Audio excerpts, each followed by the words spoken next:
Hey there. Tonight we're going way back, not to marble palaces or thunderbolts in the sky, but to the old myths told under open stars, to the labours, the legends, and the long winding story of a man who was strong, yes, but also lost, flawed, and deeply human. This isn't a tale of glory shouted from mountaintops. It's one of burden, of effort, of endurance. The kind of quiet heroism that comes from simply carrying on. If stories like this help you rest, feel free to like the video and subscribe. But only if it brings you peace.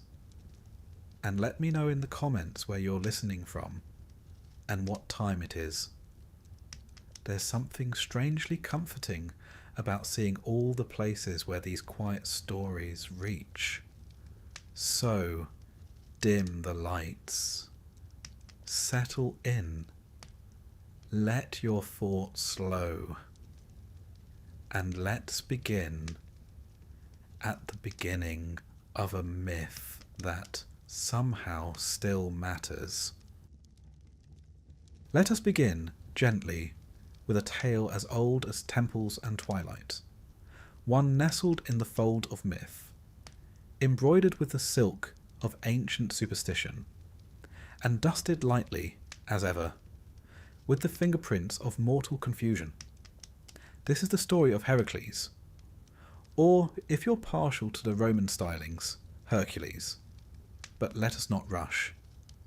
After all, you're likely listening to this in bed, and no one ever stormed Olympus with a yawn.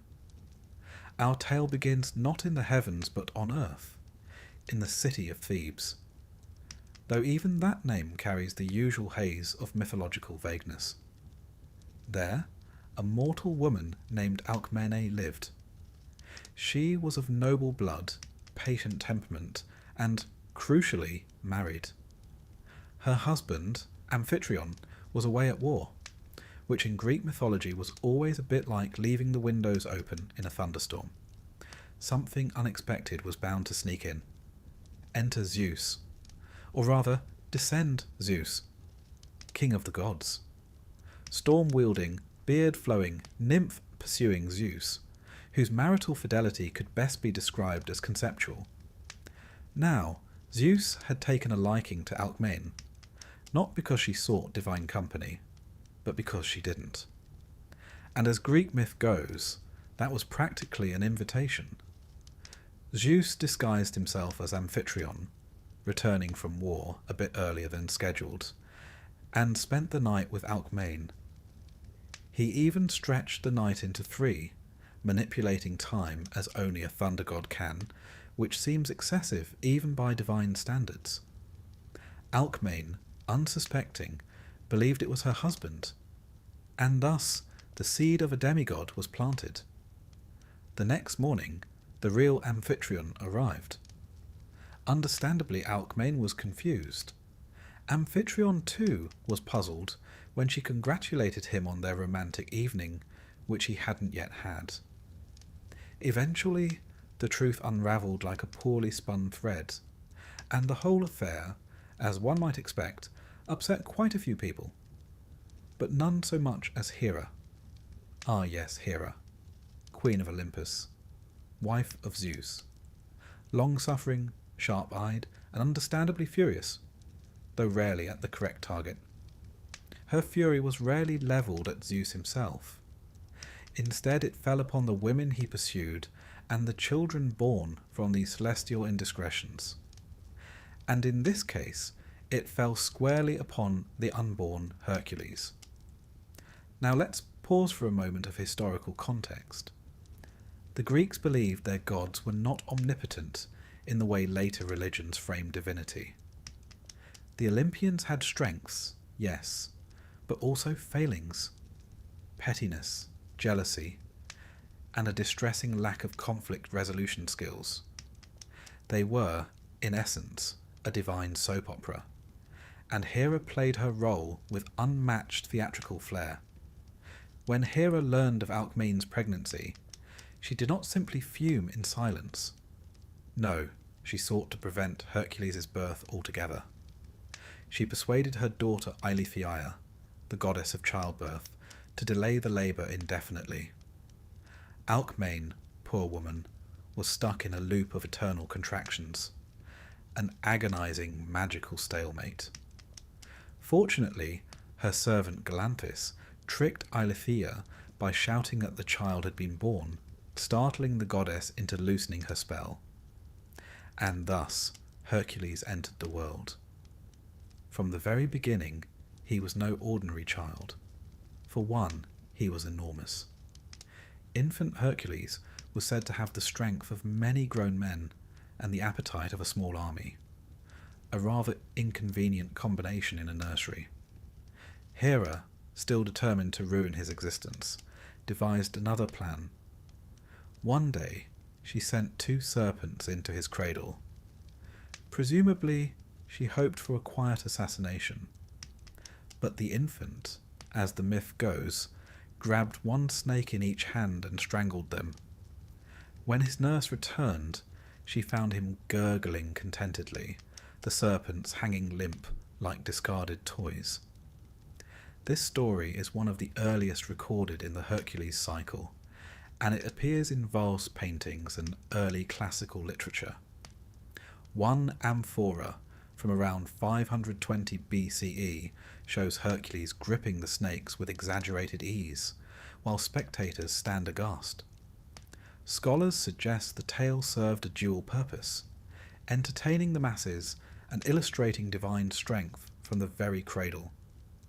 It also set the tone for what was to come. Hercules' life, from infancy to eventual apotheosis, will be a long negotiation between divine favour and divine punishment. He was beloved and reviled, blessed and cursed, the perfect mythological contradiction. Now, Hercules was not an only child. Alcmain bore another son, Iphicles, sired by her actual husband, Amphitryon. So the household had twin boys, one divine, one mortal. You can imagine family dinners were slightly awkward. Iphicles, though brave and noble in his own right, would always live in his brother's formidable shadow. The Greeks, ever fond of metaphors, used this duality to explore themes of fate, lineage, and the blurry lines between man and god. Let us drift now to Hercules' childhood. As a youth, he was tutored by the finest minds in Greece. Chiron the centaur, wise and gentle, taught him medicine and music. Linus, a stern music master, tried to teach him the lyre, a standard part of noble education at the time. Unfortunately, Hercules had little patience for scales, and even less for correction. When Linus struck him for a mistake, Hercules responded by striking back, with a lyre. The incident ended tragically, and Hercules was sent into exile for manslaughter. Greek legends are replete with such educational mishaps. Despite the setback, Hercules grew in strength and stature. He hunted lions, wrestled centaurs, and completed feats that would put any modern gym regimen to shame. One particularly early exploit included defeating a lion ravaging the plains of Cithaeron. He wore its skin thereafter, the same pelt often confused with the Nemean lions in later tales. Hercules was also known for his appetite, not just for food, but for experience. He drank deeply from the cup of life, often to the alarm of those nearby. One anecdote tells of him single-handedly finishing an entire banquet before the other guests had even arrived. Whether true or not, it cemented his image as larger than life in every conceivable way. Yet he was not without fault. His temper, especially, was both legendary and dangerous, a flaw that would follow him throughout his life. The most tragic result of this flaw came in early adulthood. Hera, ever the patient strategist, struck again, not with serpents but with madness. One day, under her influence, Hercules lost all sense of reality. In his madness, he killed his wife Megara and their children. The grief, when he recovered his senses, was all-consuming. He sought penance in the only way the Greeks knew how: purification through suffering. At the oracle of Delphi, he begged for guidance. The Pythia, speaking the will of Apollo, instructed him to serve King Eurystheus of Tiryns and perform a series of labours. Tasks so immense, they were considered nearly impossible. Only through this penance could Hercules cleanse the stain of his past and earn immortality. But that is a tale for another chapter. Historically speaking, the Greeks did not simply invent Hercules out of whole cloth. He may have originated as a hero in Mycenaean times. His name appears in Linear B tablets from the Bronze Age, spelled as Heracles. Over the centuries, his legend expanded and shifted, adapting to each generation's needs. In the 5th century BCE, Athenian playwrights portrayed him as a tragic figure, while the Romans later transformed him into a symbol of imperial strength. He was also worshipped, not just told of in taverns and epics, but honoured in sanctuaries and festivals. The cult of Heracles had real-world followers who left offerings at temples, prayed for protection, and even ran athletic games in his name. The Olympic Games themselves, while officially tied to Zeus, sometimes included tributes to Heracles as a mythic founder. Heracles also appears frequently in Etruscan art, often bearing the name Hercules. His figure stood as a bridge between mythologies, adopted and reinterpreted across the ancient Mediterranean. He became the model of the strong man who triumphs through suffering, a theme that resonated across centuries. And so, we close this chapter where it all began, in a cradle, with a baby who squeezed serpents and never quite knew peace. Born of gods and raised among mortals, Hercules began life as a contradiction wrapped in muscle and prophecy. He would go on to fight monsters, cross into the underworld, and die in agony upon a funeral pyre. But not yet. For now he sleeps, as I hope do you. Let us pick up our tale not in glory, but in grief. For before Hercules became the world's most famously employed hero, he first had to fall, hard, tragically, and publicly. This chapter, gentle listener, begins with madness. Divine madness, to be precise. The sort that creeps in not with the rustle of leaves or a storm on the horizon, but with the quiet whisper of a goddess holding a grudge. When last we left Hercules, he had grown into a towering figure, both in myth and in muscle. Strength unmatched, appetite legendary, beard doing most of the work at parties. He had married Megara, a princess of Thebes, and by most accounts was settling into the domestic rhythm of noble life. Perhaps even, dare we suggest it, happiness. This was of course unacceptable to Hera. The Queen of Olympus, still smarting from her husband's extracurricular siring of demigods, waited. Hera never forgot. Nor, it must be said, did she forgive. It wasn't long before she struck again. This time she used no serpents or tangled spells. She used madness, the most insidious of divine weapons. One moment Hercules was at peace. The next, the world became an unbearable shifting nightmare. Hera drove Hercules mad. Temporarily, yes, but devastatingly so. In his confusion and fury, he mistook his wife and children for enemies. What followed was not a battle, it was a massacre. By the time he returned to his senses, the palace was silent. His family gone. The horror of it shattered him. And so, the strongest man in Greece fell not in war, but in his own home. felled not by enemy spear, but by a god's whispered curse. The Greeks called this ate, a ruinous madness sent by the gods. It was not simply misfortune, but a moment of divine reckoning. Even heroes, it seemed, were not safe from collapse. Let us pause here, as the Greeks did, to consider the implications. In myth, this was not merely a tragedy. It was a moral reckoning, a cosmic balancing. The Greeks believed strongly in miasma, the pollution of the soul after such acts. Hercules, polluted by his crime, could not simply carry on. No feast, no prayer, no apology could erase such a stain. He needed purification. And purification, for a Greek hero, was never gentle. He travelled, broken and barefoot, to Delphi, where the oracle of Apollo sat cloaked in smoke and mystery. It was she, through divine inspiration, who prescribed the cure, servitude. Specifically, Hercules was to serve King Eurystheus of Tiryns for 12 years. Eurystheus, it must be said, was not the sort of man you'd hope to meet in a moment of personal crisis. Small of stature, large of ego, and arguably over-fond of reclining while others laboured, Eurystheus was a petty cousin of Hercules. And thanks to a twist of fate and a bit of Hera's meddling, it was Eurystheus, not Hercules, who inherited the throne of Mycenae.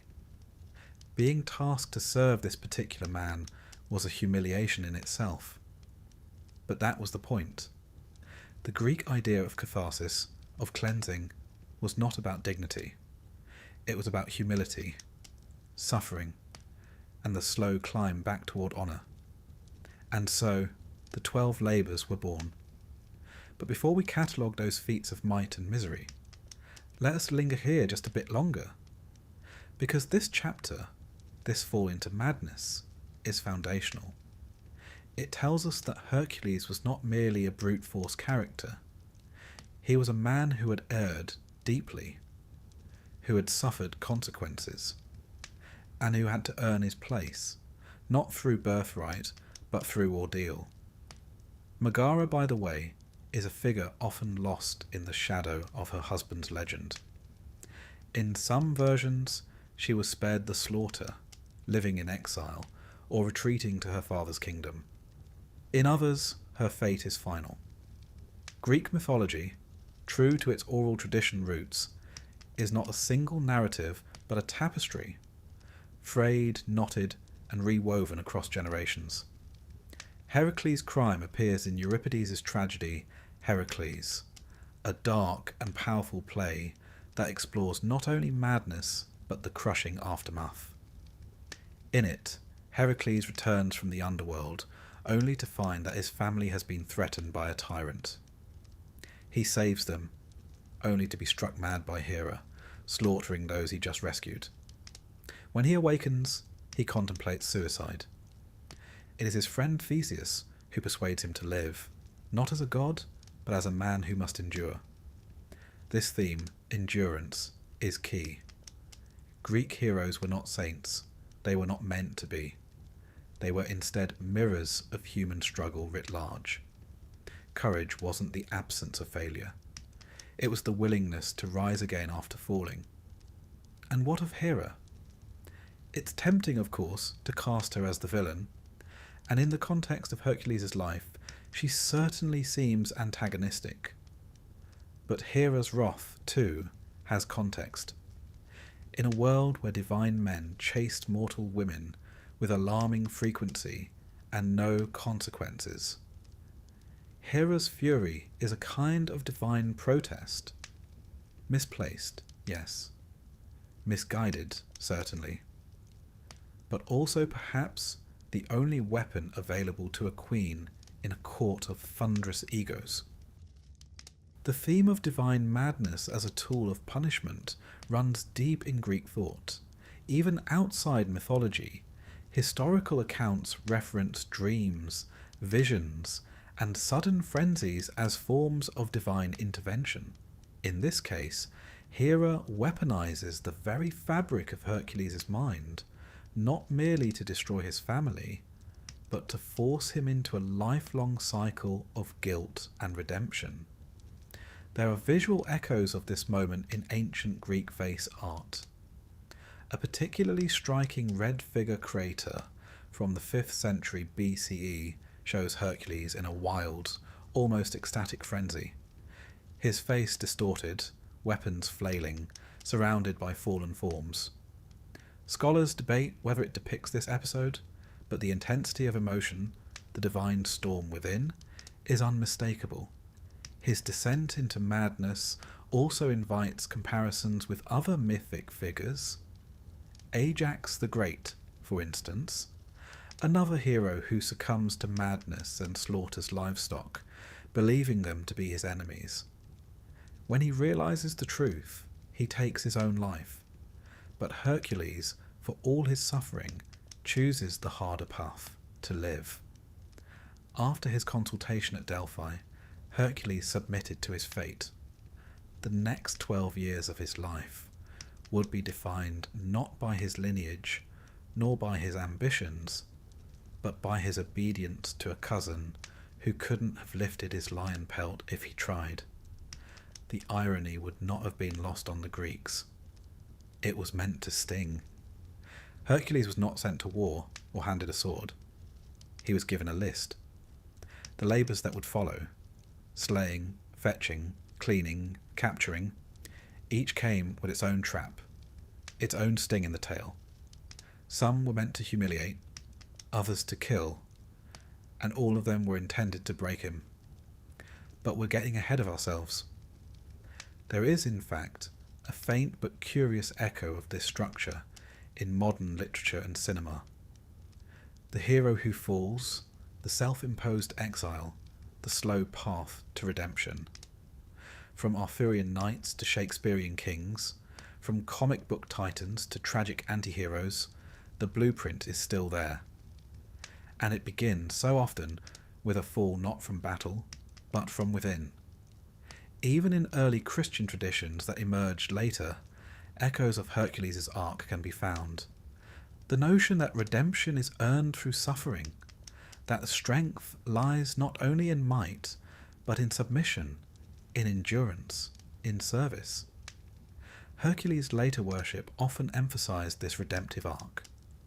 At sanctuaries in places like Thebes and Thasos, votive offerings often included miniature clubs and lion skins, symbols not just of strength, but of trials overcome. Pilgrims prayed not for ease, but for the strength to endure difficulty, just as Hercules had. His myth inspired the Stoics of the Roman period too. The philosopher Seneca referenced Hercules frequently, not as a brute, but as a moral figure. One who suffered nobly, who bore pain with grace, and who showed that virtue, in the end, could triumph over even divine spite. So if, by this point in the night, your eyes are heavy and the room quiet, let us leave Hercules in a moment of stillness. His past in ruins, his path unclear, his sandals dusty and the horizon distant, but not impossible. The labours await, and so, perhaps, does sleep. Let us return now to the crossroads of fate, where Hercules, cloaked in guilt and burdened by divine command, is about to begin what may be the most famous checklist in mythological history. The 12 labours of Hercules, epic in scope, improbable in detail, and oddly specific. Each one a test, each one a punishment, and each one stitched into the great tapestry of redemption. We begin with the arrangement itself. Hercules was ordered to serve King Eurystheus of Tiryns, not as a courtly guest or honoured cousin, but as a servant. And not just any servant. A servant doomed to carry out the most unmanageable, humiliating, and downright bizarre tasks the king could imagine. These labours, in a sense, were bureaucratic justice with a poetic twist. redemption by way of impossible errands. The first labour, the Nemean lion. This lion was not merely large, it was invincible. Its golden fur could not be pierced by arrow, blade or spear. Local villagers had resigned themselves to being an occasional snack. Hercules ventured into the lion's cave with nothing but a club and a clever mind. After realizing his weapons were useless, he wrestled the beast with his bare hands, ultimately strangling it. Then, in a moment of delightful practicality, he used the lion's own claw to skin it. From that point forward, he wore the hide as armour, a sartorial choice both symbolic and intimidating. A lion's pelt draped over his shoulders, the mane forming a makeshift hood, would become one of his most iconic attributes in classical art and statuary. Next came the Linnaean Hydra. The Hydra was a water serpent with 9 heads, or perhaps more depending on the storyteller, and for every head cut off, 2 grew in its place. A rather discouraging design feature. To make matters worse, it lived in a swamp near Lerna, and its breath was poisonous. Hercules attacked with sword and fire, while his nephew Iolaus burned the neck stumps before they could regenerate. Teamwork, it turns out, is a heroic quality too. Hera, watching from Olympus, was so annoyed she sent a giant crab to help the Hydra. Hercules crushed it. The gods later turned both monsters into constellations. Because even petty divine interference deserves a commemorative sky plaque. The third labour was far less glamorous, the Ceryneian hind. This golden-horned deer was sacred to Artemis and faster than any arrow. Hercules was not supposed to harm it, so he chased it, on foot, for an entire year. Yes, a year. Through forests, over mountains, across rivers. He finally captured it gently and explained the situation to Artemis, who, remarkably, allowed him to borrow it so long as he returned it unharmed. This episode is one of diplomacy rather than destruction, a reminder that not every feat need end in bloodshed. It also subtly displayed Hercules' persistence. Rarely does one encounter a monster that must be outwalked rather than outfought. Then came the Erymanthian boar. This creature terrorized the countryside, uprooting trees and flinging farmers. Hercules captured it by driving it into deep snow, another example of brains accompanying brawn. Upon returning, Eurystheus was so frightened by the boar that he hid in a large jar, a moment which, on ancient pottery, is rendered with considerable comedy. Even myth needs its slapstick. The motif of Eurystheus hiding in a pithos, a great clay vessel, would become a recurring joke in Athenian vase painting. One wonders how he managed to govern with such a skittish constitution. The fifth labour was deeply unpleasant, cleaning the Augean stables. King Augeas owned a vast herd of immortal cattle. Their stables hadn't been cleaned in decades. The result, as one might imagine, was less than fragrant. Hercules, showing ingenuity, rerouted 2 rivers to wash the stables clean in a single day. Unfortunately, because he had bargained for payment, Eurystheus disqualified the feat. Evidently, divine redemption cannot be monetized. Yet this labour marked a shift. Hercules was no longer merely a brute, but an engineer. The feat was cited centuries later by Roman authors as an example of problem-solving by force of nature. Labour 6, the Stymphalian birds. These were no ordinary birds. They had metallic feathers that could be launched like arrows and a call sharp enough to shatter glass. Hercules used a set of bronze castanets, provided by Athena no less, to startle them into flight, then shot them down with arrows. a solution both theatrical and effective. The scene was later depicted in mosaics and temple friezes, with Hercules mid-shot, surrounded by flocks of unnatural birds. Let us pause here for a moment. By this point in the saga, Hercules has proven not just his strength, but his adaptability. He solves problems with muscle and mind, with fire and music, with a stubbornness that verges on philosophical. Each task has added a layer to his myth: a golden hide, a nephew's loyalty, a river's cooperation. Labour 7, the Cretan bull. This majestic, ferocious beast had been sent by Poseidon, but King Minos had refused to sacrifice it. Bad manners, especially where sea gods are concerned. Hercules wrestled the bull and shipped it off to Eurystheus, who promptly let it roam free again, as one does with sacred livestock. Some believe this same bull would later be involved in the myth of the Minotaur, a narrative that, like all things Greek, folds in on itself like a well-baked spanakopita. The 8th labour, the mares of Diomedes. These were man-eating horses, truly. Hercules tamed them by feeding them their own master, Diomedes. The horses, possibly surprised by the dietary switch, became suddenly docile. Moral complexity aside, it worked. The horses were led away peacefully. In some versions, the horses were taken to Mount Olympus as a gift, though one suspects the gods had mixed feelings about the snack options. The 9th task was almost civilized, retrieving the girdle of Hippolyta. Hippolyta was queen of the Amazons and possessed a magical belt given to her by Ares. At first, she agreed to give it freely, but Hera, ever meddlesome, disguised herself and spread rumours that Hercules intended to kidnap the queen. A battle broke out. Hippolyta died, and Hercules took the belt. What could have been an easy trade became a tragic misunderstanding, one of many in his journey.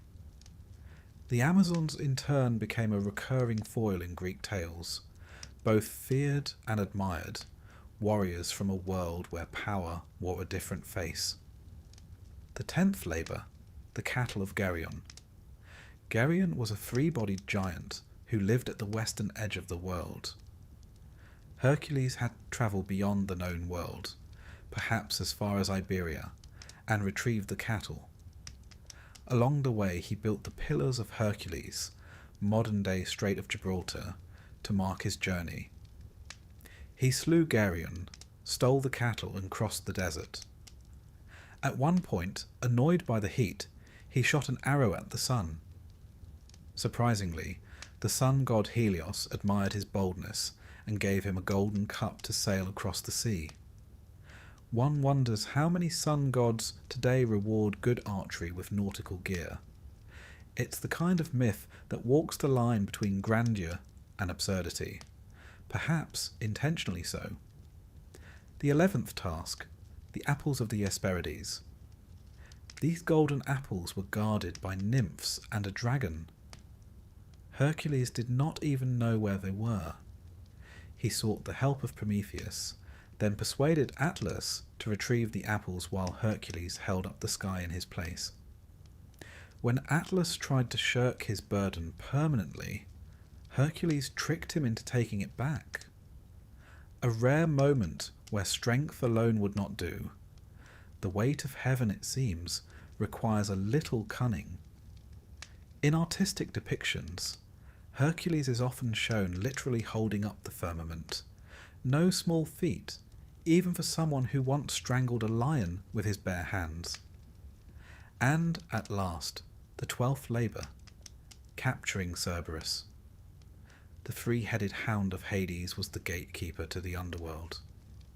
Hercules descended into the realm of the dead, negotiated with Hades himself, and brought Cerberus to the surface without using weapons.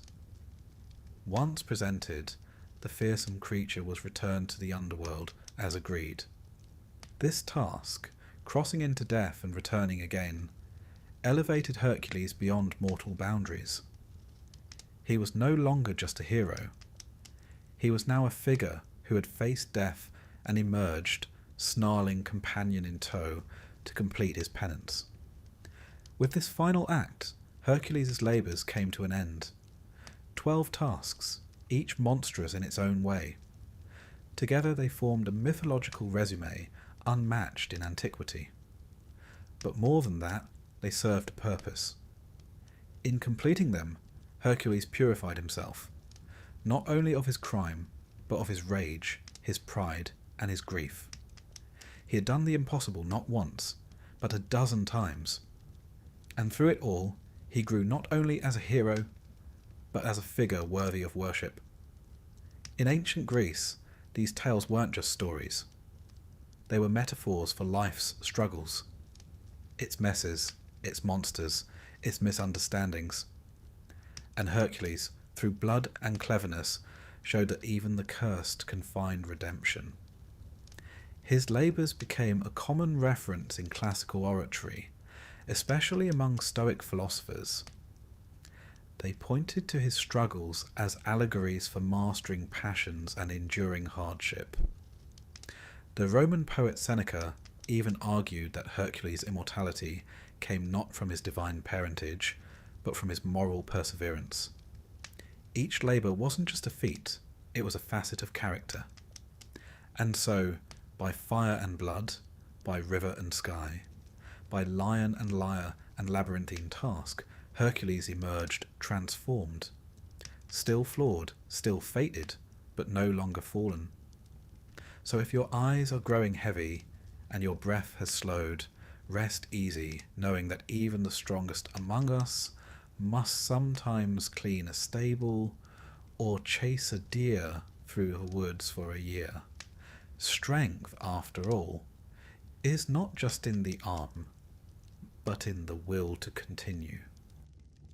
Hercules had completed the 12 labours, not survived them, completed them. There's an important difference, for while survival is passive, completion implies intention, purpose, a stubborn commitment to seeing things through. And that, in essence, was what Hercules had proven. He wasn't just strong, he was relentless. Now, with his penance concluded, he stood before the world no longer a murderer in need of purification, but a legend in his own lifetime. His name, once burdened by guilt, now shimmered with mythic resonance. And yet, because this is Greek mythology, peace would not follow. What followed instead was fame. And fame, as it turns out, is a fickle beast. Hercules' story did not stop with his labours. In fact, in many ways, they were just the beginning. The Greeks, ever fond of a good sequel, filled his post-labour life with new feats, fresh tragedies, and a growing awareness that glory could be as heavy to bear as guilt. He returned to Thebes but did not stay. Whether due to shame, restlessness, or divine suggestion, he began wandering. And wherever Hercules wandered, tales followed. He fought battles, toppled tyrants, and rescued damsels with the practised ease of a man whose reputation had begun to precede him. One might say he was the original action hero, the ancient equivalent of a travelling blockbuster. Among his many lesser-known exploits was his role in the war between the Lapiths and the Centaurs. The Centaurs, as ever, had overindulged at a wedding feast and caused considerable mayhem. Hercules stepped in, club swinging, and scattered them. It's worth noting that the Greeks often used centaurs to represent unrestrained passions, so it's fitting that Hercules, a man in constant struggle with his own temper, would be cast as their opponent. Another tale places him in Troy, long before the wooden horse made its entrance. The city had been tormented by a sea monster, and Hercules, passing through as heroes tend to do, offered to save it in exchange for a gift, often a royal daughter. He defeated the monster, only to be betrayed by the king, Laomedon. Naturally, Hercules returned later, laid siege to the city, and exacted revenge. Greek myth is rarely subtle in its messages about honour. He fought alongside Jason and the Argonauts for part of their voyage, though his stint was brief. When his companion Hylas was abducted by nymphs, Hercules abandoned the quest to search for him, wandering the forest in grief. This moment stands out, not for its drama, but for its vulnerability. The mighty hero undone by affection. Whether romantic or fraternal, the bond between Hercules and Hylas was powerful enough to stop even a quest for the Golden Fleece. These stories, while thrilling, also served a cultural function.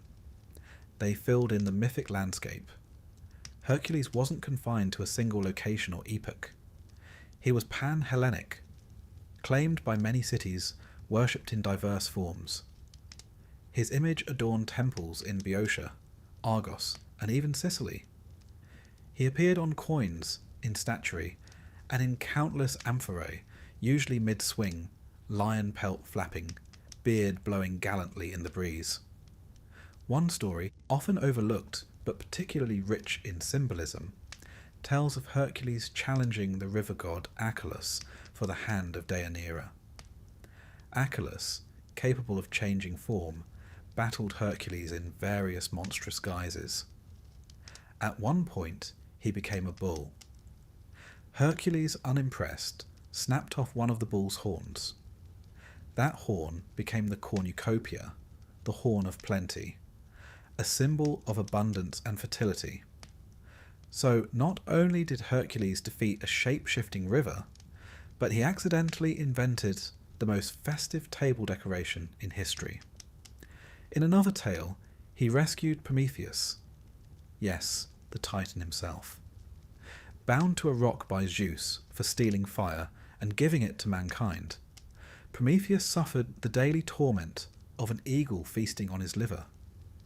Hercules passed by, took aim, and slew the eagle with a single arrow. A moment of liberation wrapped in divine rebellion.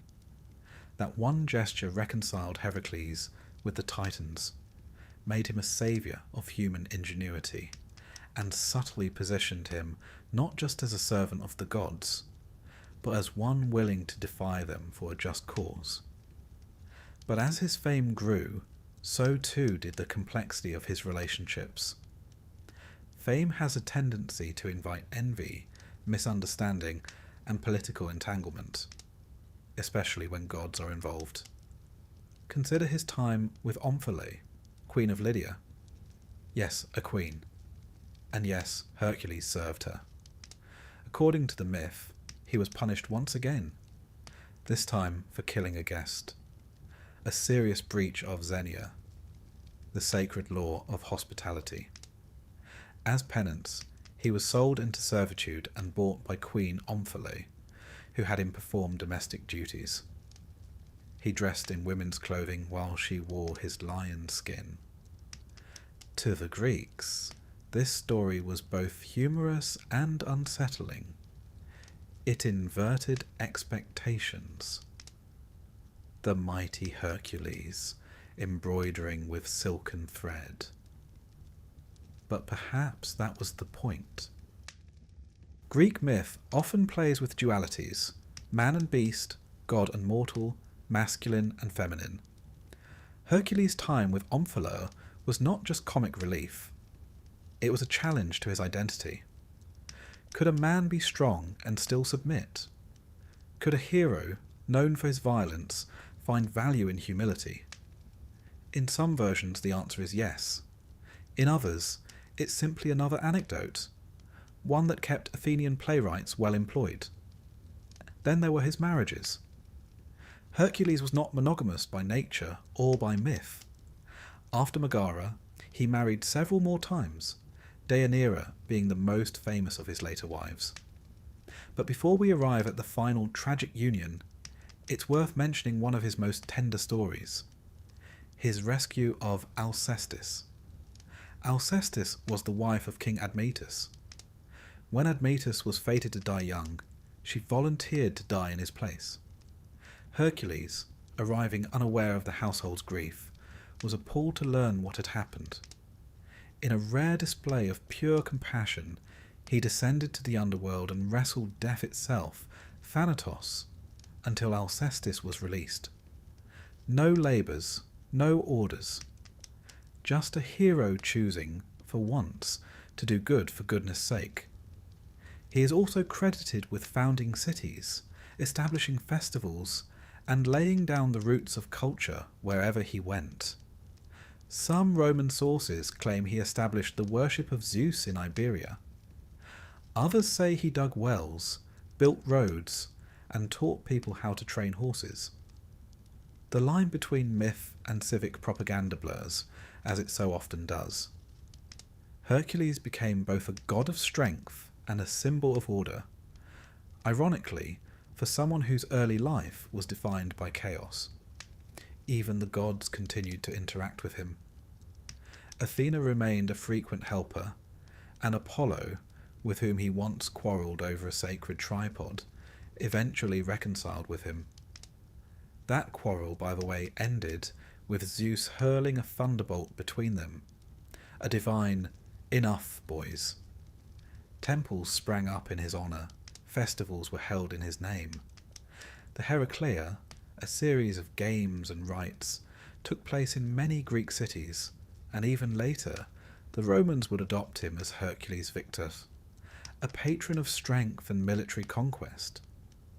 Statues depicted him not merely as a man of action, but as one of burden, leaning on his club, the weight of the lion's skin drooping like memory over his shoulders. He had become an emblem, a symbol of the balance between glory and fatigue. He was mortal, but more than mortal. He could fall into madness, yet rise to heroism. He could serve a queen in humility and still be the terror of monsters.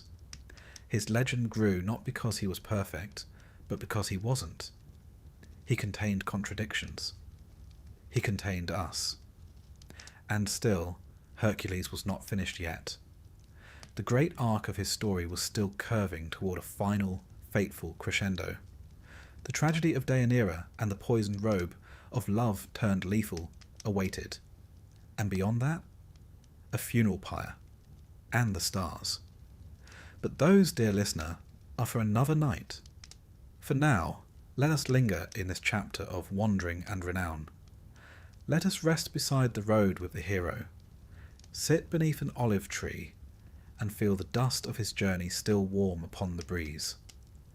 He has earned, if not rest, at least remembrance. Sleep well, knowing that even those with divine strength must still live with human complexity. The labours of Hercules were, by this point, less a punishment and more a profession. One could almost imagine the hero sighing into his wine cup each evening, muttering, "What now?" as another impossible errand arrived by scroll. Having completed 6 tasks, including lion wrestling, swamp dwelling, and stable cleansing, one might think he'd earned a rest. But no. King Eurystheus, ever eager to find fault, declared that 2 of the completed labours didn't count. The Hydra, he claimed, had been a team effort. And the Augean stables? Well, Heracles had accepted a reward for that one. Payment apparently invalidated heroism. So, with bureaucratic pettiness firmly in place, the total number of labours rose from 10 to 12. And these final 6 were not the sort one could complete within a day's ride. No, they would take Heracles far beyond the borders of Greece, into mythic lands, forgotten corners of the world, and even to the murky gates of death itself. The first of these tasks was to capture the Cretan bull. a creature of divine origin and very poor temperament. The bull had once been sent by Poseidon to King Minos of Crete, who was meant to sacrifice it in honour of the god. But Minos, admiring its beauty, and perhaps seeing in it a fine addition to his personal menagerie, kept it for himself. This, as one might guess, did not please Poseidon, who promptly drove the beast mad. It trampled fields, smashed walls, and breathed fire in the general direction of anyone who looked at it the wrong way. Heracles, for his part, wrestled the creature into submission with little fanfare. He shipped it back to Eurystheus, who took one look at the furious snorting bull and dove head first into a large bronze jar, a habit he had been cultivating with some regularity. The bull was released into the wild, eventually settling near Marathon, where it continued to cause trouble for other heroes. Mythological pest control was, it seems, an ongoing business. The next task brought Heracles to Thrace, land of cold winds and warlike tribes, where a particularly grim figure named Diomedes kept a stable of horses. Now, horses are typically not man-eating creatures, but these were special. Trained to devour the flesh of prisoners and enemies, Diomedes' mares were a grisly innovation. Some versions say they breathed fire, others that they were simply unnaturally vicious. Either way, Heracles was instructed to steal them. He set off with a few companions and did battle with the king's men. The climax of the tale is dark. Heracles, in a moment of grim practicality, fed Diomedes to his own horses. One assumes the moral was something about poetic justice, or, more cynically, about the effectiveness of feeding troublesome monarchs to their own carnivorous livestock. In any case, the horses calmed down significantly after that. Eurystheus, predictably horrified, wanted nothing to do with them and let them loose. Next came a rather awkward diplomatic mission. Eurystheus' daughter had expressed a desire for a gift, the girdle, or belt, of Hippolyta, Queen of the Amazons. The belt was no ordinary fashion accessory. It symbolized the queen's authority and divine favour, said to have been given to her by Ares himself. Heracles approached with what was, initially, admirable restraint. Hippolyta, impressed by his honesty, or perhaps charmed by his muscles, agreed to give him the belt. But Hera, as ever, had other plans. Disguised as an Amazon, she spread rumours that Heracles intended to kidnap their queen. Tensions rose. The Amazons attacked. Amid the confusion, Hippolyta was killed, either by Heracles, mistaking her for an attacker, or by her own people. Thus ended what might have been a rare moment of peace. Heracles took the belt and sailed home. One could almost hear him muttering, "Couldn't just go smoothly, could it?" Then came the cattle of Geryon, a rather complicated affair. Geryon was a three-bodied giant who lived on an island far to the west, past the reaches of the known world. His cattle were of a particularly fine breed, tended by a herdsman and guarded by a two-headed dog named Orthrus. Heracles, needing transport, borrowed a golden cup from the sun god Helios. Yes, a literal cup, and used it to sail across the great Western Ocean. The Greeks, to their credit, were never shy about narrative scale. Upon arrival, Heracles dispatched Orthrus, the herdsman, and finally Geryon himself, with arrows tipped in hydra venom, naturally. Then began the long journey back, herding the cattle across continents, while fending off raiders, thieves, and divine sabotage. Hera, still committed to making Heracles' life difficult, sent gadflies to scatter the herd. Heracles, exasperated but dutiful, rounded them up again. One imagines this was not among his favourite labours.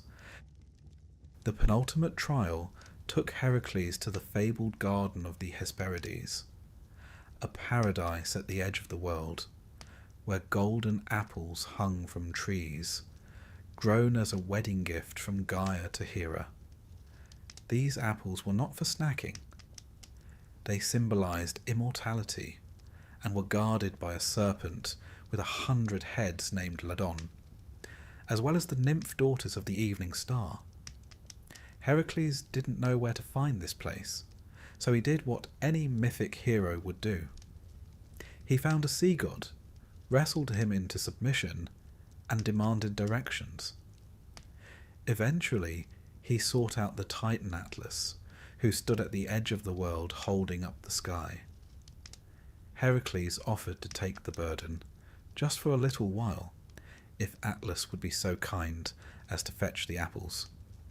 Atlas, not surprisingly, agreed, and did so. But when he returned, he suggested he might deliver the apples himself, and leave Heracles to hold the heavens permanently. Heracles smiled, nodded, and asked if Atlas could just take the weight back for a moment while he adjusted his cloak.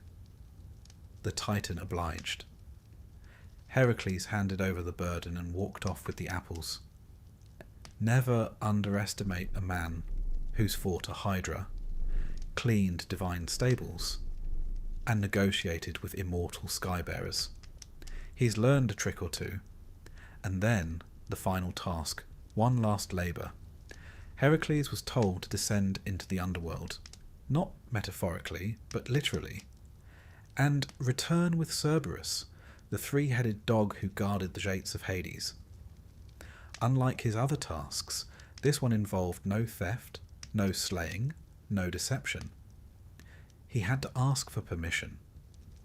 Heracles entered the land of the dead, passed the ghosts of fallen heroes, and approached Hades and Persephone with what we might call exceptional manners. They agreed on one condition: he must subdue Cerberus without using weapons, and so he did. With only his bare hands and strength forged by 11 impossible tasks, Heracles wrestled Cerberus into submission and led him, snarling and snapping, into the world above. Eurystheus, now quite practiced in theatrical terror, reportedly fainted. Heracles returned the hound to its post at the gates of the underworld, unharmed and likely unimpressed by the mortal realm. At long last, the 12 labours were complete. Heracles had faced monsters, gods, queens and beasts. He had travelled beyond the edges of maps and returned, not only alive, but cleansed of his sins. These trials, crafted by a cowardly king and stirred by a vengeful goddess, had made him into something more than mortal.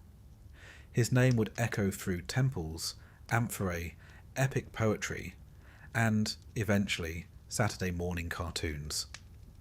But this, dear listener, was not the end of Heracles' story. Far from it. The labours had redeemed his soul, but his mortal life would still be marked by struggle, sorrow, and final transformation. For no Greek hero gets to rest quietly. Not even the strongest of them all. Heracles, having completed his 12 labours, should by all rights have settled into a quiet retirement. Perhaps a small olive grove, a modest villa, and a dog that didn't have 3 heads. But no, this was ancient Greece, where peace was temporary and rest was for the dead. And even then, not always. The truth is, the labours had never been meant to bring Heracles peace. They were atonement, punishment, perhaps even public spectacle. 12 grand efforts to scrub the blood from his hands, yes, but not to soften his path thereafter. He had cleansed himself of the madness that led to the death of Megara and their children, but he had not unburdened himself of fate. and so he remained. Strong, restless, and perhaps, deep down, a little lost. With his divine strength intact and his name known across the Mediterranean, Heracles took to wandering. Not in the lazy sandals in the sand sense of wandering, mind you, but as a relentless figure of myth and muscle. He became something between a mercenary and a demigod in residence, hired by kings, revered by the desperate, occasionally feared by those who had reason to doubt his restraint. He fought battles not listed among his labours, wars not sung about in epic poems. He toppled tyrants, hunted monsters, and even founded cities. Or so the stories go. It's difficult, of course, to know where the real Heracles ends and the embroidered myth begins. But perhaps that was always the point. He ventured far beyond the Greek mainland, to Libya, where he is said to have bested Antaeus, a giant who could not be defeated so long as he remained in contact with the earth. Heracles, with practical brilliance, lifted him into the air and crushed him. A fine metaphor, if you like, for learning to outwit even the most grounded adversary. He travelled to Egypt, where one story claims a certain King Busiris attempted to sacrifice him, only to be sacrificed himself in short order. Heracles was not fond of surprises. He journeyed to the northern forests and the shores of the Black Sea, places where even Greek sailors whispered of cold winds and stranger gods. He was, in many ways, the first truly pan-Hellenic hero, a figure whose legend expanded with every ship that left port and every tale told over wine. Local myths absorbed him like water into sponge. In Egypt, he was associated with Heracles, a warrior god with strength and regal bearing. In Phoenicia, they connected him to Melkart, and in Italy, the Etruscans began to whisper his name in their own rights. The Romans, of course, would claim him fully, Latinizing his name to Hercules and casting him in the image of empire itself. Strong, noble, enduring, and always just a touch too prone to violence. But even heroes get lonely. And so it was that Heracles returned briefly to the subject of marriage. He set his sights on a woman named Deianira, a princess of Calydon, known for her beauty, wit, and a certain spirited independence. But winning her hand was not without difficulty. She had another suitor, the river god Hercules, a shape-shifting deity who argued quite reasonably that he had seniority, divinity, and far fewer episodes of public chaos in his past. But Heracles, never one to lose a contest, challenged him outright. The two fought in a contest of strength and form. Hercules turned into a snake. Heracles squeezed him. Hercules became a raging bull. Heracles broke off one of his horns. That horn, in time, would become the cornucopia, the horn of plenty, symbolizing abundance. It's rather poetic that one of the most enduring icons of harvest and feast began as the snapped horn of a god defeated in a suitor's duel. Heracles and Deianira married, and for a time there was peace. They lived in Calydon, and he, for once, appeared content. But peace, as always, was fleeting. A dispute arose, as it always seems to, when mortal politics and divine legacy meet. The couple left Calydon, setting out to start anew elsewhere. And it was during this journey that tragedy began to trail them once more. At the banks of a river, swollen, fast-moving, they encountered a centaur named Nessus. Nessus offered to ferry Deianira across while Heracles swam. This was not unusual. Centaurs, though often unruly, were sometimes employed for such tasks. But Nessus had darker intentions. Midway through, he attempted to abduct Deianira. Heracles, on the opposite bank, saw what was happening. Without hesitation, he drew his bow and loosed an arrow, one tipped, as always, with the venom of the Hydra. The arrow struck true. Nessus collapsed, mortally wounded. But with his final breath, he turned his defeat into something far more sinister. He told Deianira, calmly, persuasively, that his blood, now mingled with the pain of love denied, could be used as a charm.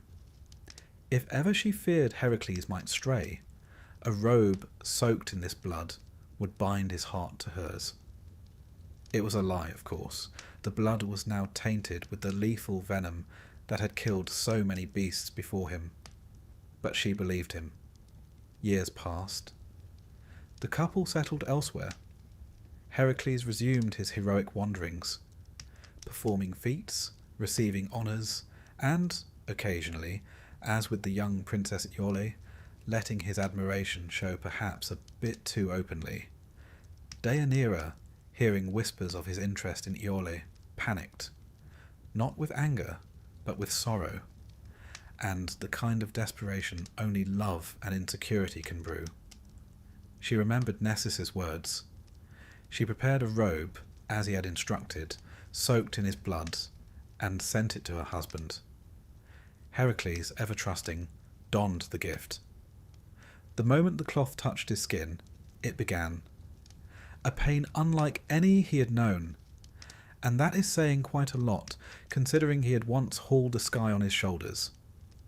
The venom worked quickly, seeping into his flesh, burning not like flame, but like betrayal. He tore at the fabric, but it would not release. The more he struggled, the more damage it did. His skin clung to it. His strength became meaningless. There is something profoundly human about that moment. The strongest man in myth, undone not by monster or blade, but by trust, by love, by the unintended cruelty of someone who meant him no harm. Heracles, realizing his end was near, climbed Mount Uta. He ordered a funeral pyre to be built. None would light it out of reverence or fear. Finally, a traveller, sometimes said to be Philoctetes, the archer, agreed. Heracles gave him his bow as thanks, a sacred weapon destined to play a role in the Trojan War. And then he lay down, surrounded by wood, and waited for the flames. As the fire consumed his mortal body, something remarkable occurred. His divine half, the essence inherited from Zeus, rose unscathed. He ascended to Olympus, shedding pain, memory, and all the weight of mortality. And there, in what might be mythology's most unexpected reconciliation, Hera welcomed him. The goddess who had hounded him since birth, who had tried to kill him with snakes in his cradle, accepted him into the heavens and gave him her daughter, Hebe, goddess of youth, as his bride. It is a tidy ending, perhaps too tidy. But myth is not meant to reflect fairness, only meaning. Heracles became a god. He was worshipped at shrines across Greece and beyond. Athletes prayed to him for strength. Soldiers invoked his name in battle. Ordinary men, facing hardship, remembered that even Heracles had suffered. He was no longer just a hero. He was a symbol of endurance, of redemption, of the long and painful path from error to forgiveness. His image appeared on vases, in temple carvings, in the minds of poets and orators.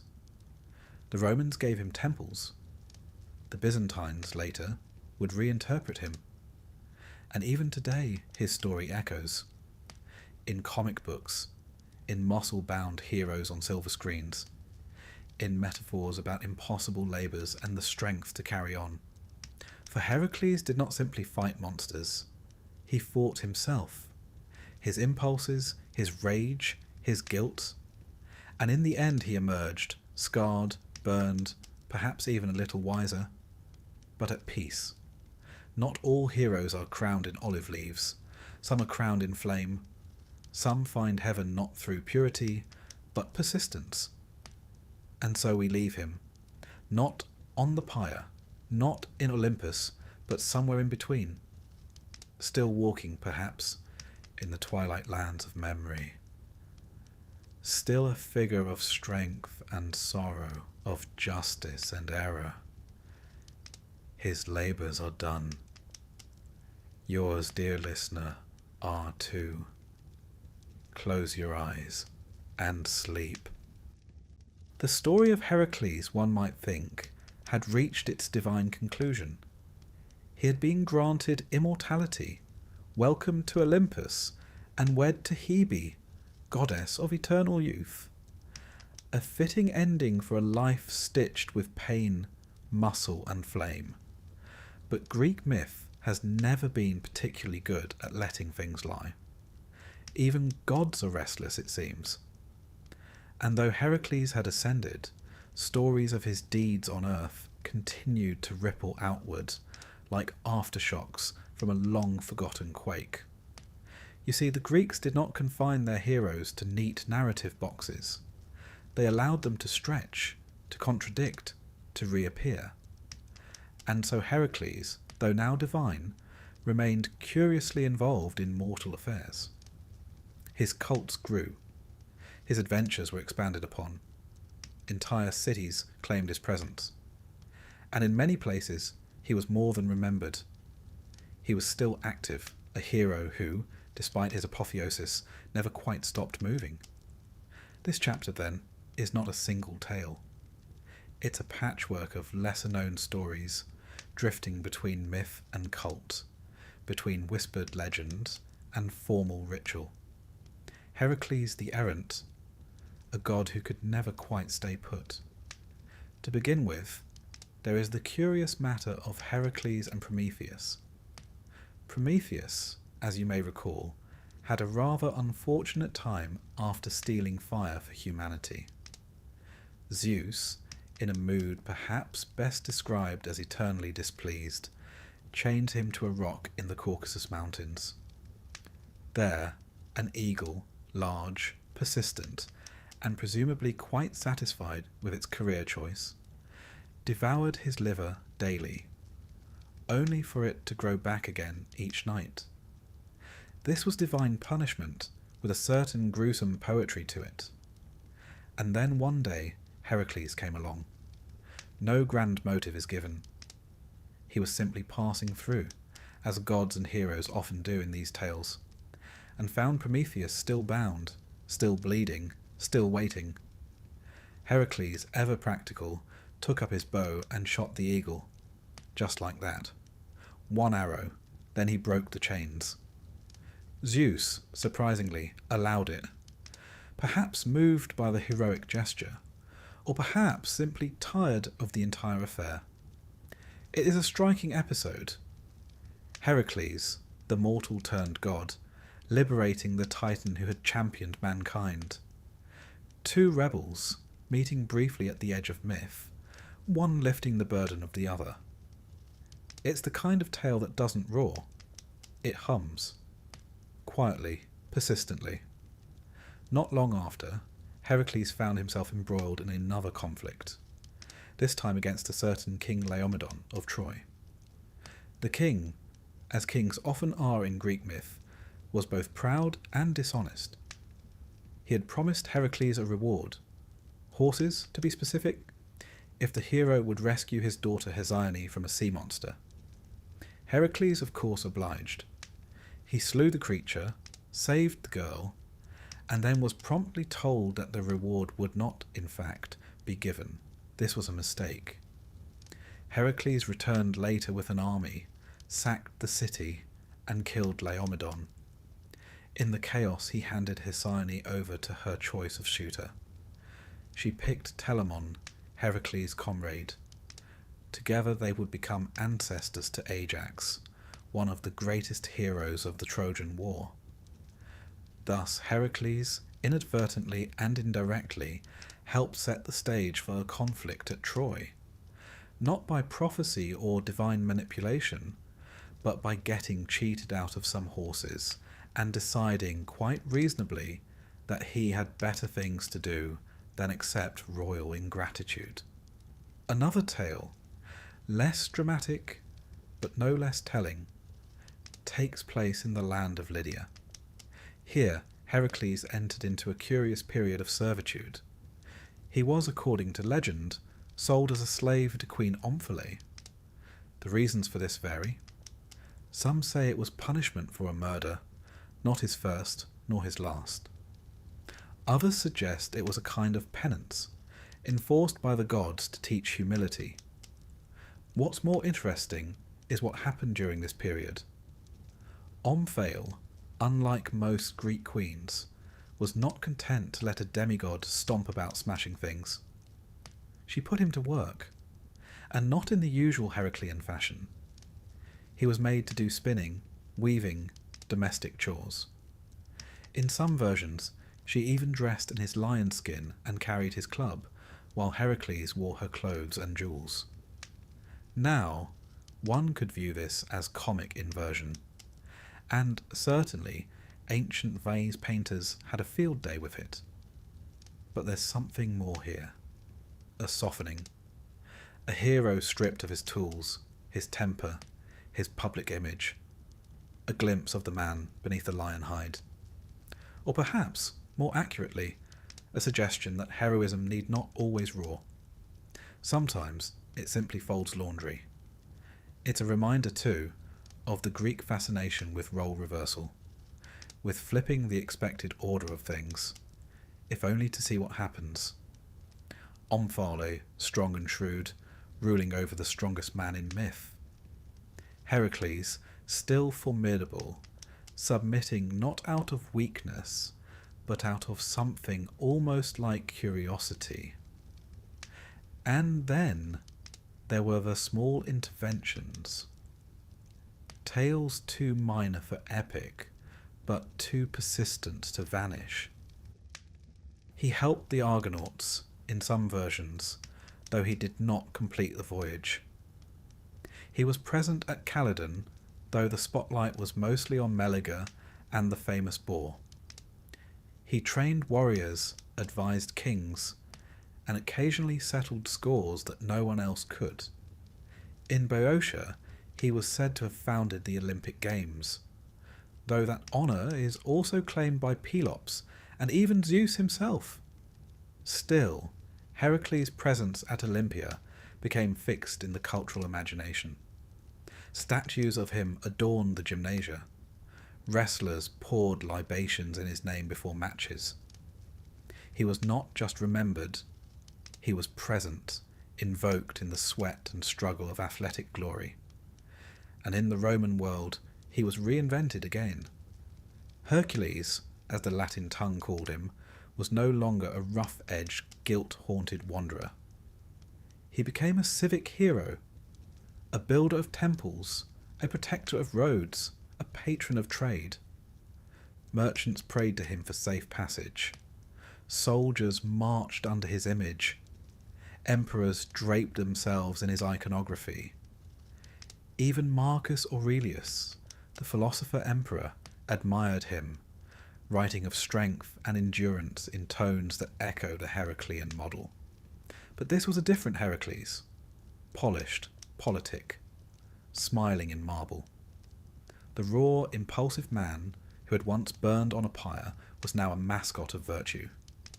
Still powerful, still noble, but, one might argue, slightly airbrushed, and yet he remained compelling. Across centuries, cultures, and reinterpretations, the figure of Heracles persisted. Not because he was perfect, quite the opposite, because he was human. For all his strength, he failed. For all his divinity, he doubted. He raged, loved, mourned, and tried again. His labours, enormous though they were, mirrored the smaller labours of ordinary life, tasks we repeat, endure, and one day finish. There is a temple to Heracles in Agrigento, on the southern coast of Sicily, or what remains of one. Its columns stand crookedly now. silent witnesses to thousands of years of wind and salt and sun. No one worships there anymore. But the stones are still warm in the summer light, and somewhere beneath the rubble a story breathes. It's a quiet one. A tale not of labours or monsters, but of a man who once tried to find peace. And perhaps, in the retelling, we find some of it too. For the true legacy of Heracles may not be his strength, or his fame, or even his immortality. It may be the fact that he never stopped moving, that he walked through sorrow and flame, across continents and centuries, and left behind a shape, a memory that says struggle is not failure, that toil is not defeat, that even the strongest must kneel and rise again. So let the myths continue. Let him appear where needed, in temples, in songs, in dreams. Let him remain the wandering god, the errant hero, the old friend we sometimes remember when things are hard. His club may be gone, but his footsteps remain. Close your eyes, dear listener, and rest. The story of Heracles, by this point, is less a single tale and more a collection of echoes, drifting across city-states, muttered in the shade of olive trees, inscribed on temple walls, painted onto pottery, and carried on the sea winds from one shore to the next. His 12 labours may be complete, but like any well-known figure, his legend didn't stop growing simply because he died, or, in his case, ascended into the company of gods. The Greeks were not particularly concerned with narrative neatness. Heroes returned in dreams, in cults, in songs sung over the coals of a dying hearth. And Heracles? Heracles returned most of all. In temples and rituals, in whispered prayers before athletic contests, in moments of fear, and occasionally, when no one expected it, as a very real presence. This chapter, then, tells of his final transformation, not just from man to god, but from living myth to living symbol. For even after his funeral pyre turned to ash, Heracles' work was far from finished. He had simply changed categories. It begins, fittingly, with Olympus.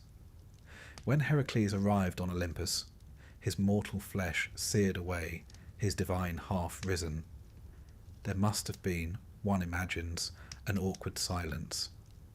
Hera, queen of the gods and the eternal architect of his suffering, was not exactly known for forgiveness. After all, she had tried to kill him in his cradle. She had driven him mad. She had set monsters in his path with the same casual regularity that one might set wine on a table. And yet something shifted. Whether it was compassion, fatigue, or a grudging respect for a man who had, despite her best efforts, survived everything she threw at him, Hera accepted Heracles, not only into Olympus, but into her family.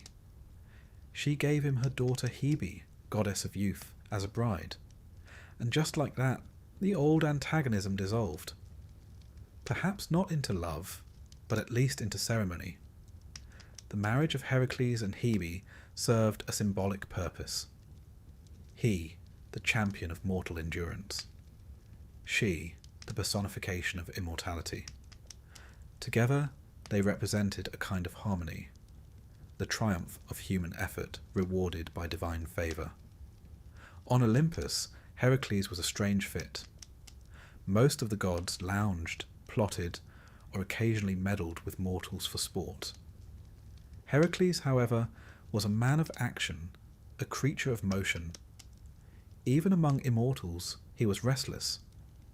He did not take easily to lounging on clouded thrones or sipping ambrosia while contemplating the nature of eternity.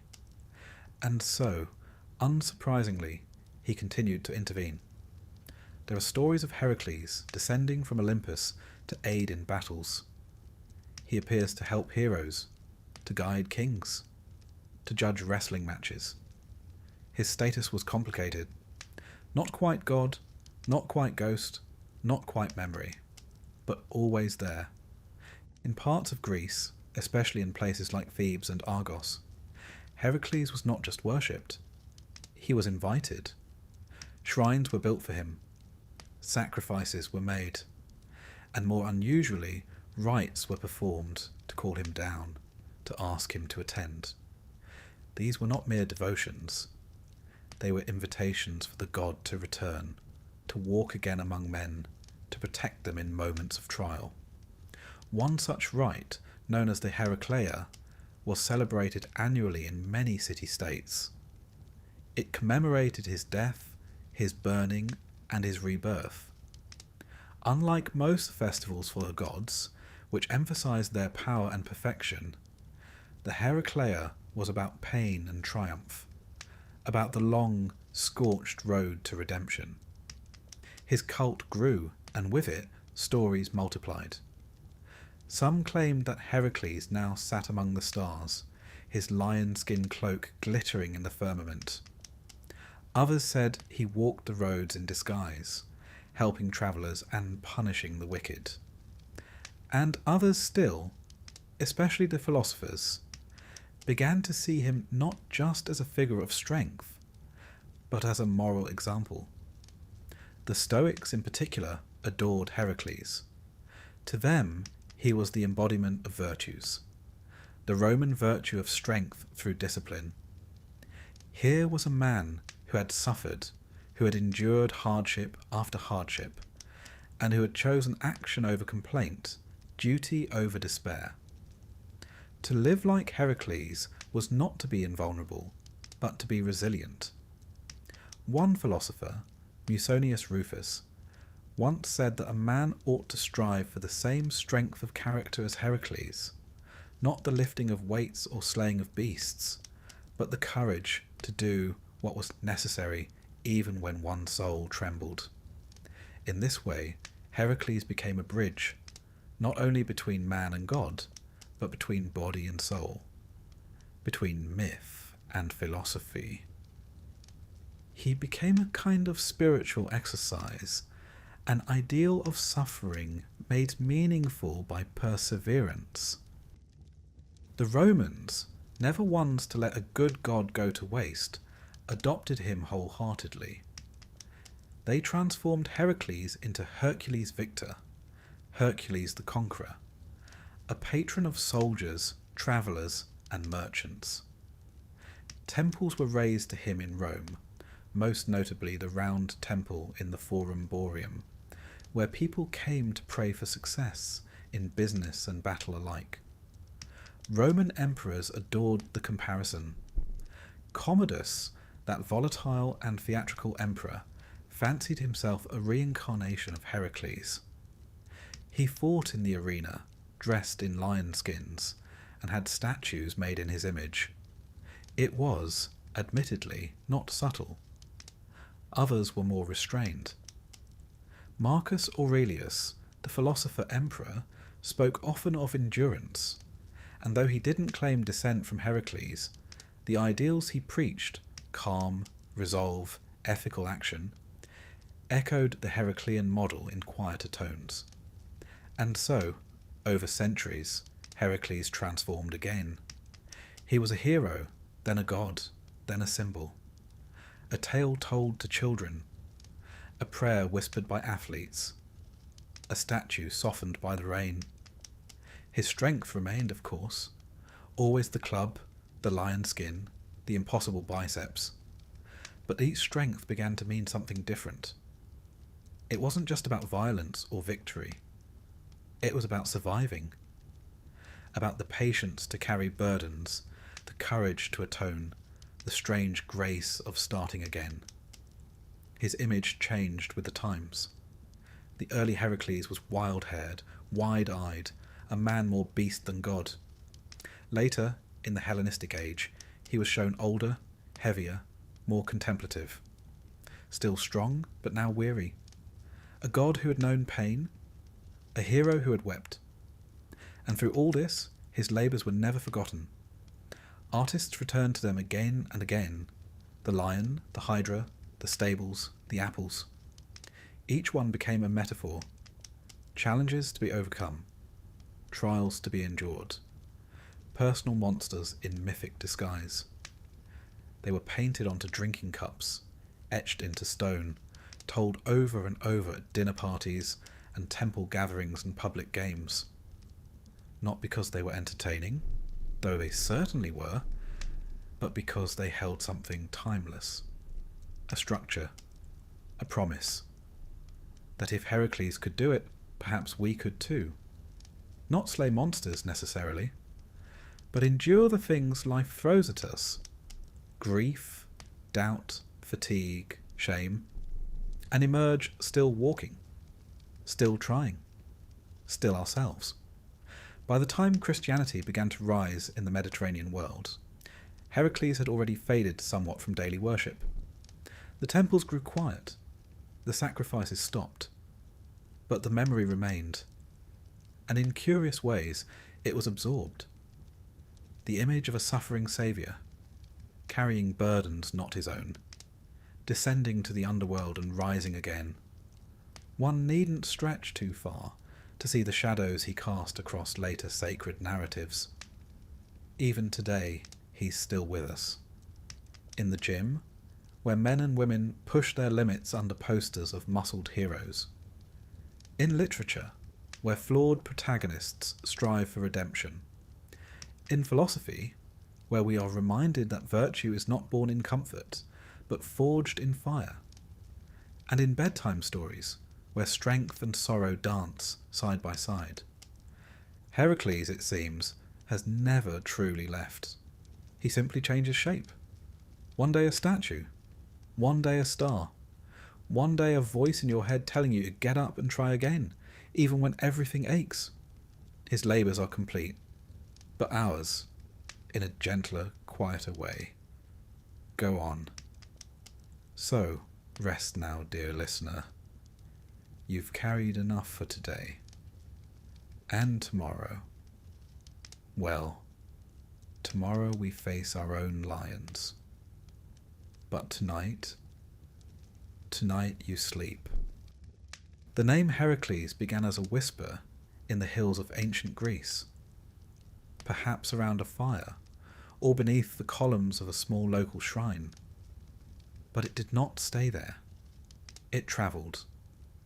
Like a pebble dropped into still water, the story of the strong man who suffered rippled outward, and as those ripples moved across time and territory, something remarkable happened. He changed. This chapter tells of Heracles not as a singular figure bound to a single myth, but as a traveller, a god without a border, a hero with many names. It is the story of how Heracles, born of Alcmaeon and Zeus, slayer of beasts and lifter of burdens, became something more, a universal symbol, a shape that each culture, empire and age could mould into its own image, sometimes divine, sometimes absurd, always unforgettable. His journey begins, oddly enough, not in Greece, but from Greece, through its colonies, trade routes and ambitions. The early Greeks, even before Athens and Sparta became household names, were explorers. They set sail in small ships, hugging the coastlines, trading oil, wine and stories. And wherever they went, they brought Heracles with them. In North Africa, for instance, Greek settlers brought the tale of Heracles to Egypt. The Egyptians already had a pantheon full to bursting, gods with falcon heads, crocodile jaws, and solar discs. But Heracles, with his club and lion skin, did not seem out of place. In fact, they found him somewhat familiar. He became associated with Hereshaph, an older Egyptian deity, a creator god with ram's horns, worshipped at Heracleopolis. Yes, they renamed the city, Heracleopolis Magna, the great city of Heracles. In this Egyptian form, Heracles lost none of his power, but he gained a touch of majesty. No longer the wild, brawling hero of Greece, he became a figure of wisdom, even kingship, a god of renewal and rulership.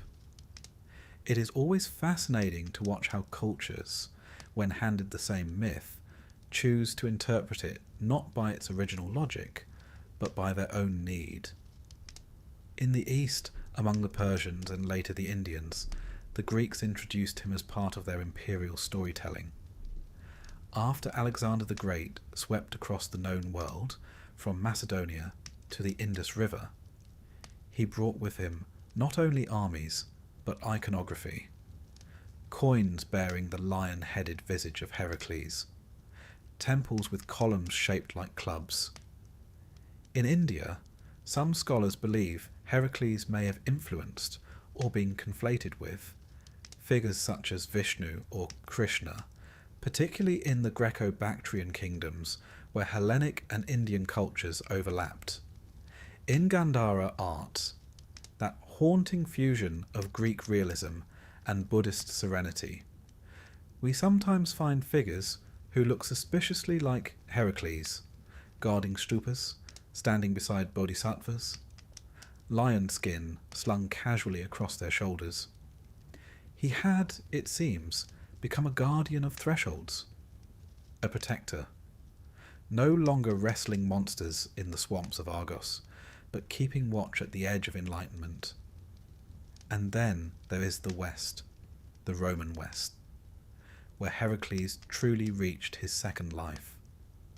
The Romans, practical and deeply fond of useful gods, renamed him Hercules and made him a patron not just of strength, but of travellers, merchants, and military men. He was no longer a penitent figure trying to atone. He was a symbol of virtues, of active excellence, of triumph by effort. His club was less about violence now, and more about steadfastness. Temples to Hercules appeared in Carthage, in Spain, in Gaul, and across Britannia. Roman soldiers carved his name into altars along Hadrian's Wall.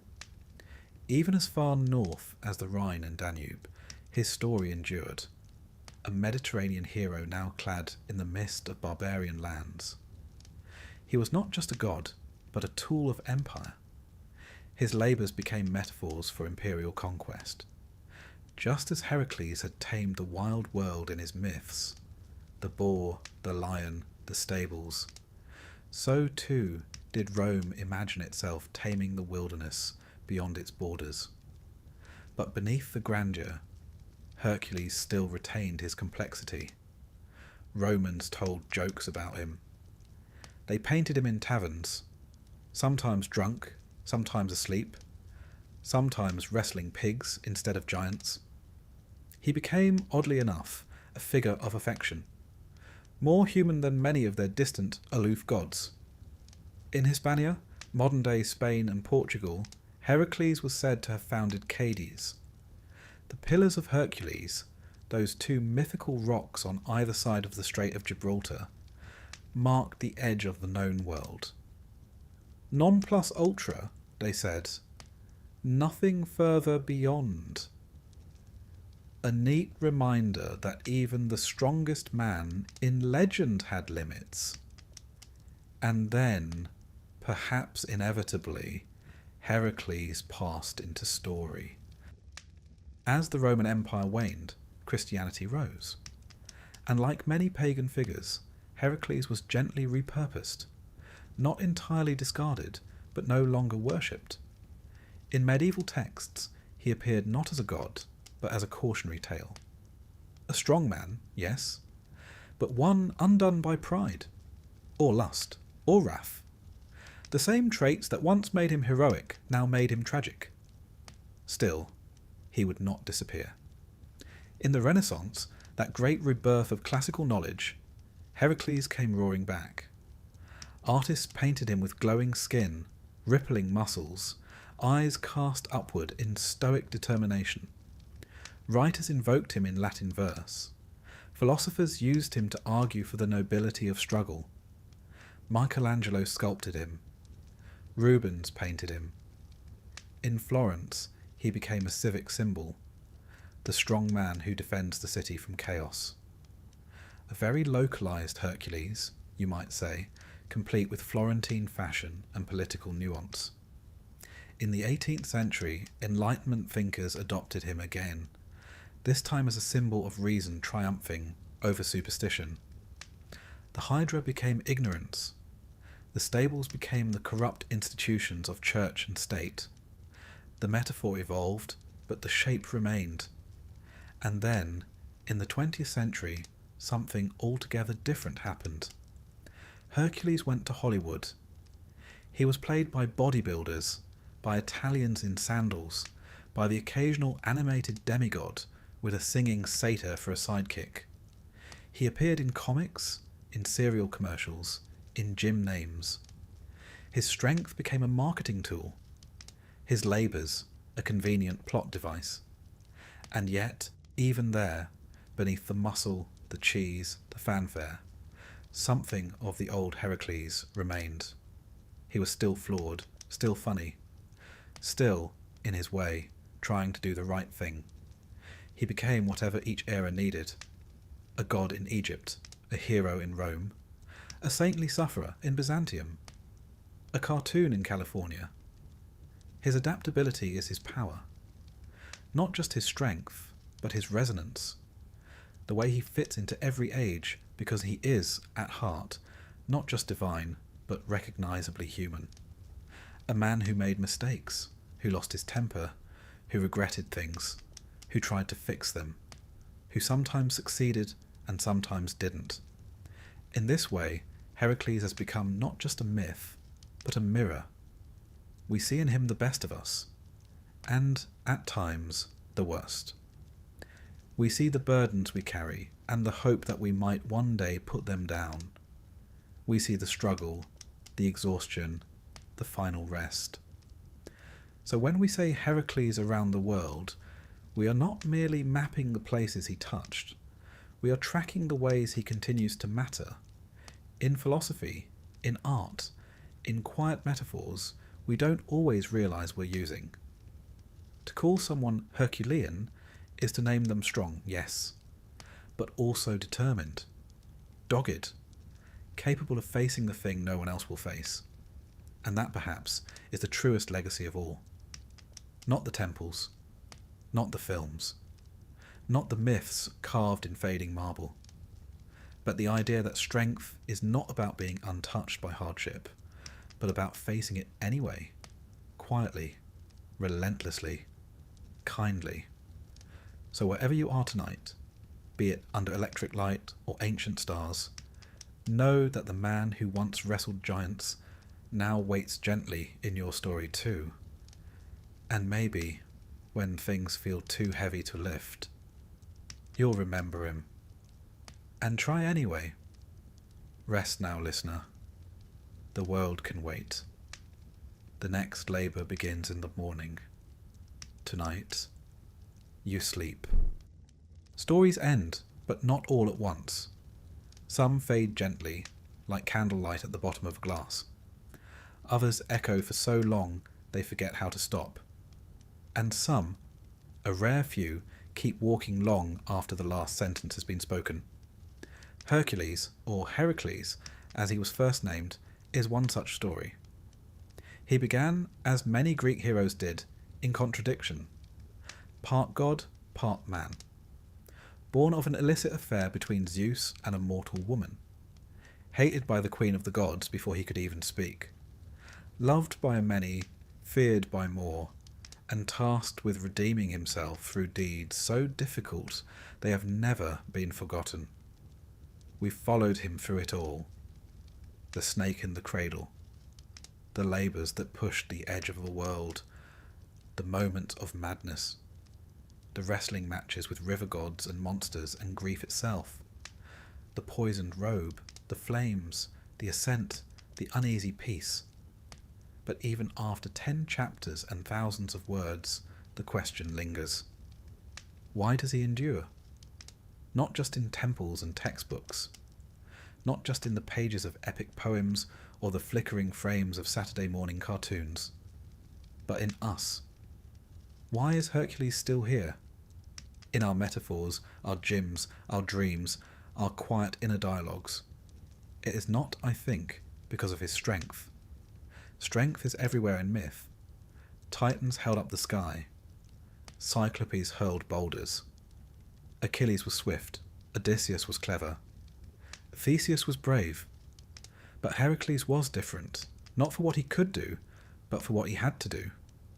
And, more importantly, for what he endured doing it. The Greeks never pretended Heracles was perfect. He was impulsive, unpredictable. He killed when he shouldn't have. He wept when others might not have. He begged for help. He made mistakes and spent years paying for them. And yet, despite all of it, he kept going. That, more than the lion skin or the club, is the true shape of his legacy: perseverance. The Greeks had a word for this: karteria, endurance, the ability to suffer well, to bear the unbearable, to carry your guilt on your back like a sack of stones and still climb the mountain, to scrub stables when the stench is overwhelming, to battle hydras knowing they only grow more heads, to take on tasks you didn't ask for, to clean up the mess left by others, and to do so not because it will make you famous, but because it needs to be done. Heracles became a vessel for these ideas. He was not the hero of victory. He was the hero of effort. The Stoics saw this clearly. For them, he was not just muscle. He was moral fibre. Marcus Aurelius, in his Meditations, doesn't name Heracles directly, but you can feel him in the emperor's tone. You must build up your life action by action, he writes, and be content if each one achieves its goal as far as possible, and no one can keep you from this. That, in essence, is the life Heracles lived. Not clean, not easy, not without error, but persistent. And in persistence, something divine, even in death, or apotheosis, depending on your view. Heracles didn't settle into stillness. He wasn't transformed into some aloof, distant deity, drifting on clouds, sipping ambrosia in bored omnipotence. He remained active, invoked, present. In Thebes, athletes poured oil over altars in his name. Wrestlers rubbed their arms and whispered prayers to him. Soldiers drew his lion's head on their shields, not because they expected invincibility, but because they needed courage. Traders left offerings before long journeys. Even ordinary people, those not kings or warriors or philosophers, saw in him someone who knew what it was to toil. There is comfort in that. To imagine that a figure so mighty still understood hardship, that even gods once had to suffer through long days and difficult choices, that the divine could emerge not just from miracles, but from repetition, from resilience. He also changed over time. That too is part of his strength. He became what people needed him to be. To the Greeks, he was the flawed mortal trying to be better. To the Romans, he was the empire's brawny cousin, civilized and assured. To the Christians of late antiquity, he became a sort of pagan penitent, one who suffered for past sins and emerged transfigured. In the Renaissance, he returned as the ideal man, strong of body, bold of spirit, occasionally nude in marble but always upright. In the modern world, he became the archetype of the hero's journey. Trials, growth, triumph, even when the names had changed. He was Gilgamesh, Beowulf, Frodo, Luke Skywalker. Every character who begins unready suffers, fails, learns, and somehow, scarred but wiser, prevails. You've seen him, even when you haven't noticed. He's there in the firefighter pushing through smoke, in the parent working 2 jobs, in the student pulling another all-nighter, hoping for a future that feels just out of reach. in the addict trying again, in the heartbroken healing slowly. He is not just in the mighty, he is in the struggling, and he has always been. Because Heracles, as myth, speaks not to our fantasies, but to our exhaustion.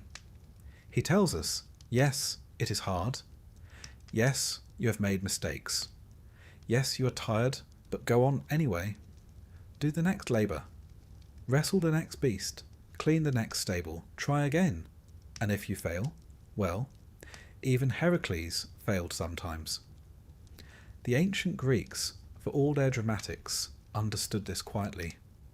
Their temples to him were often built on roadsides, at crossroads, at city gates, places where travellers passed through, burdened by distance, by trade, by fear. They prayed not just to be strong, but to keep going. They left offerings of oil and muscle balm and simple food. They asked for patience, for courage, for rest, and not just in Greece, along Roman roads, in the forums of Spain and Gaul, on the windswept borders of Britannia. His name travelled not with spectacle, but with quiet reliance. He became a sort of spiritual companion, the god not of thunder, but of the weary nod at the end of the day. It's telling, I think, that Hercules never became the god of conquest, not of war, not of kingship, but of effort, of survival, of the weary hero who just kept going. There's something deeply human in that. Even his apotheosis, his becoming a god, is not portrayed as glory but as release. He is not swept into the heavens by chariots and trumpets. He burns. His mortal flesh stripped away by pain, revealing divinity not as a crown, but as the quiet core that remained when everything else was gone. He becomes, in the end, the man he was always meant to be. Not perfect, but whole. And so, as this story closes, you might wonder what remains. Not the monsters. Those are gone. Not the labours. Those were his. What remains is the idea. The idea that we can face things, even when they seem impossible. That strength is not measured in glory, but in effort. That you don't have to be a god to matter. You just have to keep going. And sometimes, stop. Lay down your burdens. Rest by the fire. Eat, drink, sleep. Heracles would understand. He, more than anyone, earned his sleep. And now, so have you. So close your eyes, dear listener. Let the world fall away. The labours are behind you. The lion is long tamed, the serpents silenced, the arrows spent. You are not broken. You are not behind. You are simply becoming. As he did, as we all do, and in that long, slow unfolding. You are not alone. The stars remember him, and they remember you too. Good night, hero. Sleep well.